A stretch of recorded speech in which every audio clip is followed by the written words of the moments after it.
Groundhog Day is a very, very interesting holiday. The first thing you have to do is understand that it is all about having a good time.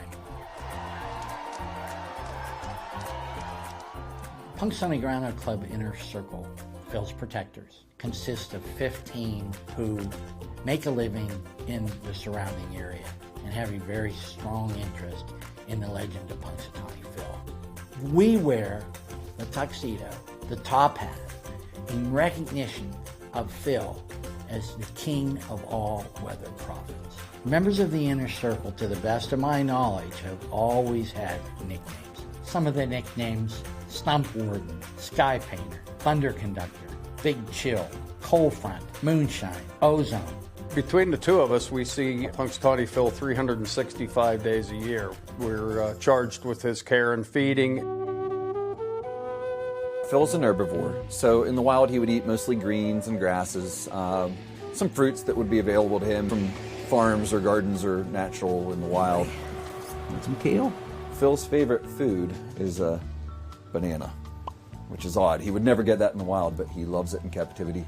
Phyllis is Phil's wife. She lives here with him in the burrow. There's a little bit of the lore. Phil is at least 134 years old. Phyllis, unfortunately, lives more the average groundhog lifespan, maybe 7 to 10 years. Phil has a little secret to life. He gets a special elixir called Groundhog Punch every fall at a picnic that we throw. With every sip, he gets 7 more years of longevity. There's only one Santa Claus, there's only one Easter Bunny, and there's only one Punxsutawney Phil.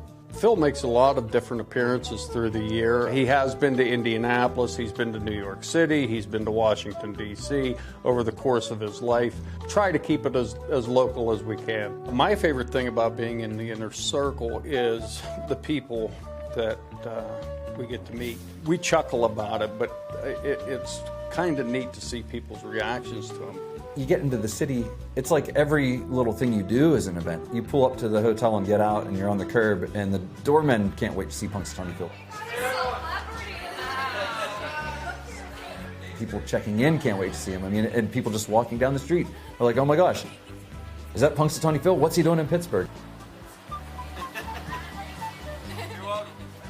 Wiggle and the Groundhog Club collaborated on a whiskey, and we go down there leading up to Groundhog Day every year. They have us to the city and we have a little release party. It's always sold out. And people come there to get a bottle of whiskey before it sells out, and also to get a chance to maybe get their picture with Phil or possibly influence a prediction. They're all starstruck. I mean, who wouldn't be? He's a famous ever-living groundhog. It's pretty cool. In 1886, the first sighting of a groundhog was reported in the local newspapers. 1887, we have performed the tradition of trekking to Gobbler's Knob. The Groundhog Club basically started to realize that the special powers of this groundhog needed to be preserved and saved and protected. That's basically started in the late 50s, early 60s. We're one of the ones here in town to perpetuate the lore of Punxsutawney Phil and see that Groundhog Day happens. That's when Phil gets the opportunity to sit on his stump, and the president's carrying his acacia wood cane, which gives him the ability to understand groundhogese. We got a winter, we got a spring. And he tells me in his own little winks, blinks, snorts, grunts, if yes, there is a shadow, or no, there isn't a shadow. And there is a scroll for an early spring, and there is a scroll for 6 more weeks of winter. These are some of the past scrolls. I believe that Phil is not at all infatuated with the fact that he is the only predicting groundhog.